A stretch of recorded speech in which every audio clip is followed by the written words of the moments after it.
शुक्ला जी जरा बताइए, वो कह रहे हैं बटेंगे तो कटेंगे के चक्कर में संभल में हिंसा हो गई है। तो सुचारिता जी, एक तो संभल की घटना दुर्भाग्यपूर्ण हुई है, उसमें पुलिस का स्पष्ट बयान है कि जो गोली लगी है 4 लोग मारे गए हैं, उपद्रवियों के आपसी क्रॉस फायरिंग में मारे गए हैं। दूसरी बात, 19 तारीख को जब पहला सर्वे हुआ था उस दिन भी निकलते समय वहां 600-700 लोग की भीड़ एकत्रित थी। विष्णु जैन जी से पूछिएगा तो बताएंगे, और उनको उस समय भी धमकी दी जा रही थी। और बयानों को अगर आप जोड़ेगी तो उसके बाद जियाउर रहमान भट्ट जो समाजवादी पार्टी का सांसद है संभल से, उसका बयान अगर याद हो कि मस्जिद की सीढ़ी पे चढ़कर भड़काऊ बयानबाजी कर रहे थे। समाजवादी पार्टी का एक नेता फिरोज खान ने कहा कि मस्जिद के आसपास मुस्लिम पुलिस वाले ही लगाए जाएं। तीसरा बयान, आज घटना होने के बाद अगर आप देखेंगे कि अखिलेश यादव और रामगोपाल यादव ने तो कह दिया कि अदालतें अगर इस तरह के फैसले देंगी तो पत्थर तो चलेंगे ही चलेंगे।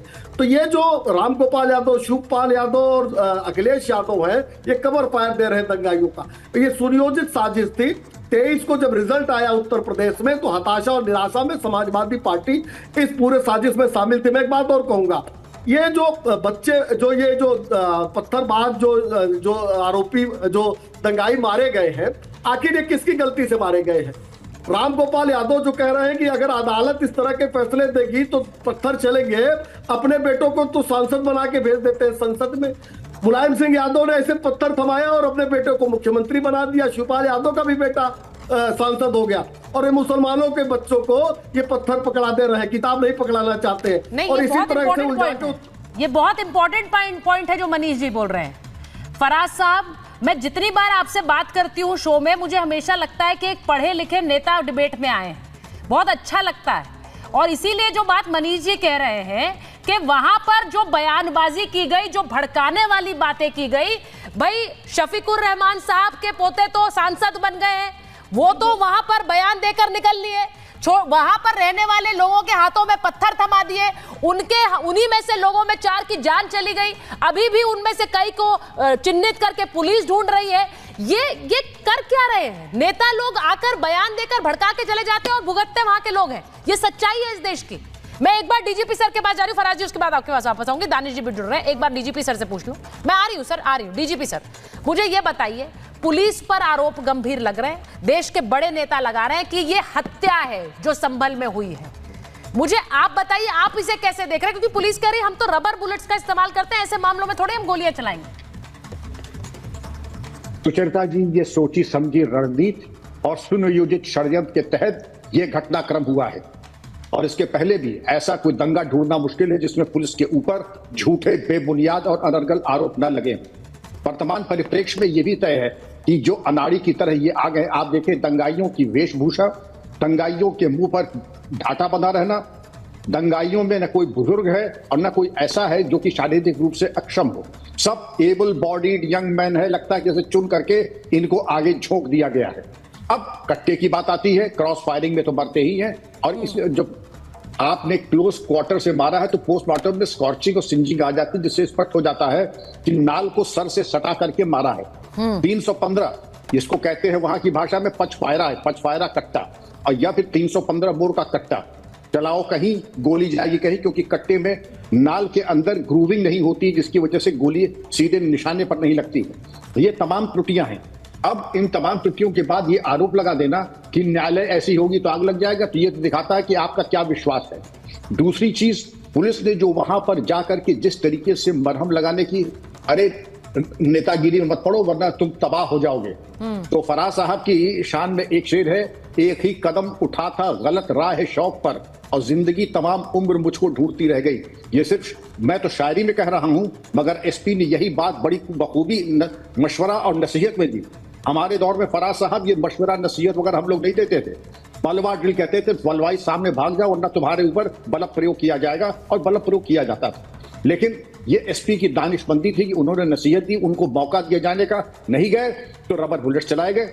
और ये हम अपनी तरफ से हिसाब बना करके पुलिस को हम बना रहे हैं। हमने अदालत को नहीं बख्शा, हमने पुलिस को नहीं बख्शा, हमने इंतजामिया को नहीं बख्शा, हमने बस यही है कि हमारे नेता सही और हम सही, और हम अपने मनमाने तरीके से जो चाहेंगे उस तरीके से हम कोर्ट के ऑर्डर को मानेंगे। हमारे हक में आएगा तो मानेंगे, नहीं आएगा तो हम नहीं मानेंगे। इस तरीके से तो नहीं चल पाएगा। फराज साहब, आप सीनियर एडवोकेट हैं, you are an officer of the court, अब हमारी सरपरस्ती कीजिए।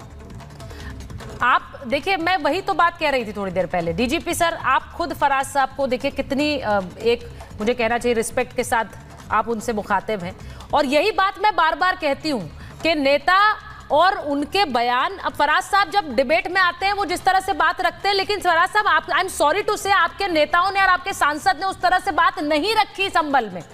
जिस तरह के बयान आए इसीलिए उन पर एफआईआर हुई है, इसीलिए उन पर भड़काने के आरोप लगे हैं।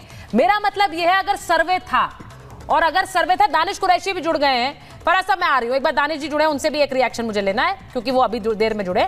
मैं खबर बता दूं दानिश साहब, उसके बाद आ रही हूं। संभल हिंसा मामले की मजिस्ट्रियल जांच होगी, ये भी खबर आ गई हमारे पास। 7 दिन में रिपोर्ट दाखिल करने के आदेश दिए गए। संभल हिंसा में 4 लोगों की मौत हुई है, 4 लोगों की मौत हुई। इसमें अब मजिस्ट्रेट अपनी रिपोर्ट तैयार करेंगे और 7 दिन के अंदर उस रिपोर्ट को सौंपा जाएगा कि आखिर संभल में हुआ क्या था। विष्णु शंकर जैन से आपने उनकी तरफ की बात सुनी। उन्होंने कहा कि हम सर्वे के लिए गए थे, हम काला कोट पहनकर जाते हैं, काला कोट पहनकर जाएंगे तो हम ऐसे कोई भी नारे नहीं लगाते, हम उस समय अपना एक काम, एक ड्यूटी करने जा रहे हैं। तो ये जो आरोप लग रहा है कि जय श्री राम के नारे लगाते हुए जा रहे थे, उन्होंने कहा वहां पर तो बार बार जब वहां अल्लाहू अकबर के नारे लग रहे थे तब तो ठीक था, और जय श्री राम के नारों के लिए वो सवाल उठा रहे हैं, बल्कि पर उन्होंने कहा हमने वो भी नहीं लगाए। अब दानिश जी जरा बताइए, रबर बुलेट्स चलाई पुलिस ने तो 4 लोगों की जान कैसे चली गई? देखिए सुचारिता जी, मैं आपसे कहूं, पूर्व डीजीपी साहब अभी बहुत सारी बातें किसी शायर का अशआर पढ़ के बता रहे थे। मैं तो बहुत ज्यादा बोल नहीं पाऊंगा उनकी तरह जल्दबाज मेरे पास। सुनिए मेरी बात। लेकिन मैं आपको एक बात बताऊं, मैं गुजरात में रहता हूं सुचारिता, हाँ। और गुजरात में 8 आईपीएस जेल में गए थे, आपको याद हो तो। 8-9 साल जेल में से निकलने के बाद वो भी परिस्थितियां उनके लिए अनुकूल आई, तब ये परिस्थितियों का निर्माण हुआ है। रह गई बात असला इस्तेमाल करने का मामला लेकर के, हमने, अगर आज भी आप आएंगे गुजरात में तो बहुत सारे मैटर पेंडिंग पड़े हैं। उसमें सादिक जमाल मैटर जैसा भी एक अभी मैटर एक पेंडिंग पड़ा है गुजरात हाई कोर्ट में। इसलिए ये जो सूफी बात जो कह रहे हैं ना, मुझे लगता है कि ये मुनासिब नहीं है। अगर आप पूर्व डीजीपी हैं तो वर्तमान वहां के जो नेता है उन्होंने बहुत सारे आरोप लगाए, और ये तमाम आरोप है। अभी एक बात समझिए, तमाम आरोप है, कहीं कोई डिसीजन पे जाने की जरूरत नहीं है। लेकिन सवाल ये आके खड़ा है कि जिस तरीके के आप जो सुचारिता जी कह रहे हैं कि भाई हमने कोई नारे नहीं लगाए, कि आपके पास वो वीडियो नहीं है? अगर चाहिएगा तो मैं वीडियो आपको दे दूंगा। हालांकि वो कहीं किसी और जगह पे ये कह चुके हैं कि शायद वो 19 तारीख का है। मैं ये कह रहा हूं 19 का हो या 25 का हो, चाहे जब का भी हो, लेकिन सवाल आके ये खड़ा है कि 19 हो या 20 हो या 25 हो, प्रशासन के जो रूल्स एंड रेगुलेशन नॉर्म्स जो थे उसको फॉलो करके जाना था। उसके बजाय ये सारी चीजों का वो करना कितना मुनासिब है। दूसरे नंबर की बात, ये लोग जो नारेबाजी कर रहे थे इन पे तो जी, वो खारिज कर रहे हैं, वो तो अब चले गए विष्णु जी, लेकिन वो सिरे से खारिज कर रहे थे। इनफैक्ट फराज जी को वो इसी बात पर घेर रहे थे कि आपके नेता ये कह रहे हैं लेकिन हमने थोड़े किए हैं नारे।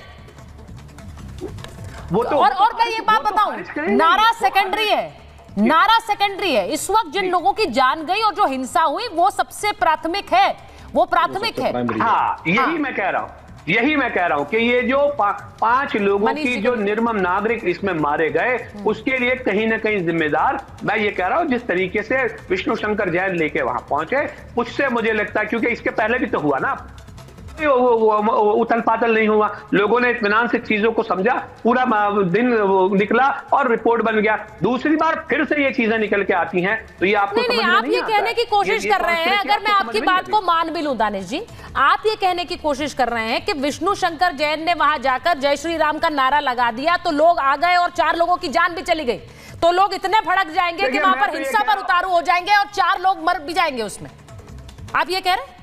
अरे तो मैं वही तो कह रहा हूं कि 5 लोग जो देश के नागरिक थे वो मारे गए हैं, मतलब इसका कोई बलबला नहीं है आपको, किसी को नहीं है। नो सर, आप समझ नहीं रहे मेरी बात। मैं ये कह रही हूं कि नारे तो वहां पर अल्लाह अकबर के भी लग रहे थे सर, तो फिर इसका मतलब ये है कि वो भी लगा, नहीं तो वो भी गलत है। फिर किसी भी तरह के धार्मिक नारे नहीं लगने चाहिए, आप उसकी बात तो नहीं करते।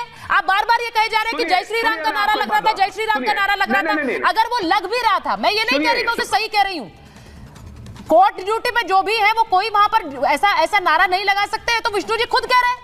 लेकिन क्या उस नारे के चक्कर में इतनी हिंसा हो गई? मेरा सवाल ये है।